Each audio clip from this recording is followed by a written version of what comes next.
Hello, Bacho. Let's read the given question. The question says a uniform wire of cross-sectional area 1 mm square and length 60 cm made of steel having density 8000 kg per meter cube is tied at both ends under a tension of 80 Newton. Transverse vibration of frequency 500 Hz will be predominant if the wire is plugged at option 1 given है 15 cm and held at 30 cm. Option 2 given at 10 cm and held at 20 cm. Option 3 given at 20 cm and held at 40 cm. Option fourth given है 5 centimetre and held at 10 centimetre. So पहले हम की concept समझते हैं, then we will understand the question. So this is the case of a vibrating string, right. So for a vibrating string अगर हम बात करें, let's say we have a wire which is clamped between the two fixed end, right. So जो fundamental case होता है vibration का, it will be something like this where we get two nodes at the fix end, right. So जो distance, जो length होगी wire की, that will be corresponding to the lambda by 2, that is distance between two node is lambda by 2. So यहाँ से जो frequency we get, that is the fundamental frequency in this case, it comes out to be v by 2l. ठीक है, where v is the speed of the wave in string and it is given by the formula under root t by mu. So this will be the case, fundamental case of frequency we can write for a wave in a string, on a string basically, right. अब ये fundamental case हो गया हमारा. इसके बाद we can से जो fundamental frequency को ही हम क्या फर्स्ट हार्मोनिक भी कहते हैं, फर्स्ट हार्मोनिक, या फिर हम इसे कहेंगे फंडामेंटल फ्रीक्वेंसी. ठीक है, इसके बाद वाला जो केस होता है, इन दैट फ्रीक्वेंसी जो हमें मिलेगी वो मिलेगी 2v by 2l, यानी कि अब उसके मल्टीपल्स मिलते जाएंगे हमें, 3v by 2l, 4v by 2l and so on. ठीक है. सो इन दिस सिचुएशन अब हम we can calculate the value. सबसे पहले तो वी विल बी यूजिंग के this will be the case, fundamental case को हमने इस तरीके से ड्रॉ किया, राइट. अगर इसके बाद वाला केस देखें, that is the second case, just for understanding we are doing it. So इसमें जो नंबर ऑफ लूप्स फॉर्म होंगे वो 2 फॉर्म होंगे, right. So this is the second case और the second lowest frequency we can say, जिसमें 2 loop form होंगे. इसी तरीके से 3 4 5 6 इस तरीके से loops will be formed, right. Also we can say to calculate the value of this fundamental frequency. अब हमसे क्वेश्चन में जो बोला जा रहा है, अब let's try to understand that. हमसे बोला जा रहा है कि फ्रीक्वेंसी कितनी होनी चाहिए वाइब्रेशन की, 500 हर्ट्ज. हमें किस जगह पे इस स्ट्रिंग को प्लग करना चाहिए सो दैट हमें फ्रीक्वेंसी कितनी मिले, 500 हर्ट्ज. सो 500 हर्ट्ज हमें कौन सी फ्रीक्वेंसी मिलती है, that we need to first check whether it is third harmonic, fourth harmonic, fifth harmonic, ये क्या है 500. First we need to check, उसके लिए हमें फंडामेंटल फ्रीक्वेंसी चेक करनी पड़ेगी कि कितनी मिल रही है हमें. So fundamental frequency, let's try to understand. Fundamental frequency की जो फॉर्मूला हमने लिखा है, that is 1 by 2l under root t by mu. Mu is the linear density, या फिर हम उसे मास पर यूनिट लेंथ भी कह सकते हैं.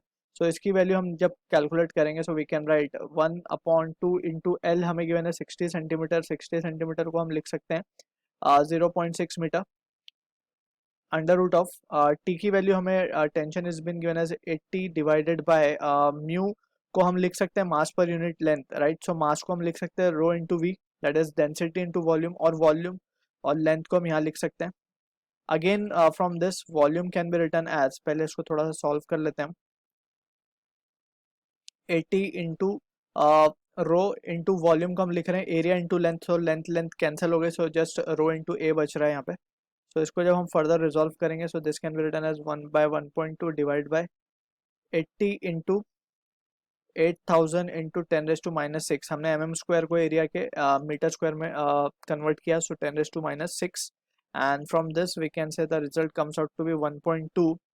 एंड यहाँ पे जो रिजल्ट होगा that will be equals to 10⁻² बाहर आएगा यहाँ से, right. So this will be the case. यहाँ पे हम लिख सकते हैं this can be now written as 1000 by 12. 1000 by 12 hertz आ रही है हमारे को क्या, this what we call as to be the fundamental frequency. अब अगर हम देखें, if we multiply this value with 6, यानी कि हम सिक्स्थ हार्मोनिक की अगर बात करें, सो सिक्स्थ हार्मोनिक को we can see, sixth harmonic को हम कैसे लिख सकते हैं, it will be 6 time of n, that will give us the value as 500. हम चेक कर सकते हैं, जब n को हम 1000 by 12 रखेंगे तो this comes out to be 500 hertz. यानी कि ये जो केस हमें गिवन है, ये सिक्स्थ हार्मोनिक का केस गिवन है.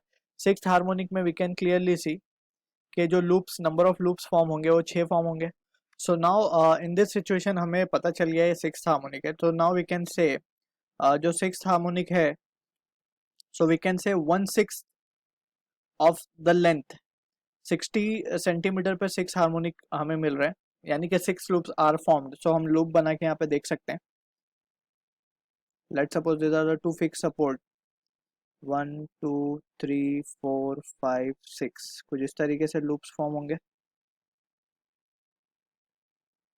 Right. So this are the loops that, थोड़ा सा और क्लियर बना सकते हैं हम। 1 2 3 4 5 6।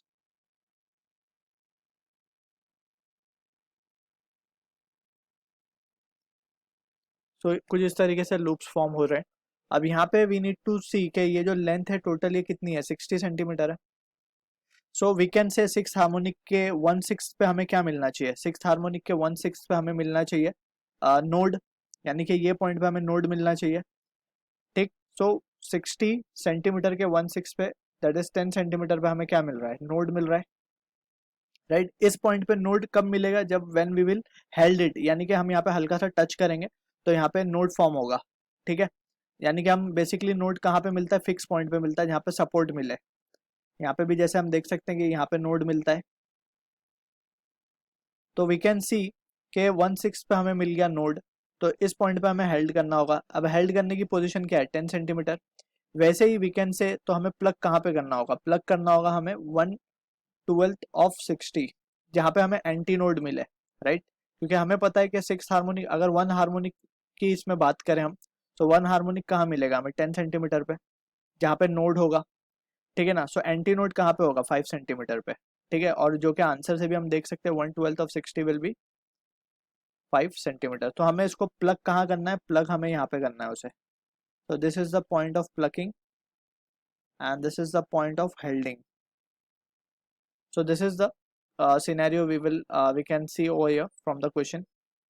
अब ऑप्शंस को अगर हम देखें, सो ऑप्शन जो मैच होगा इससे इस डिस्कशन से, that will B only option 4। So I hope you understood the solution. All the best.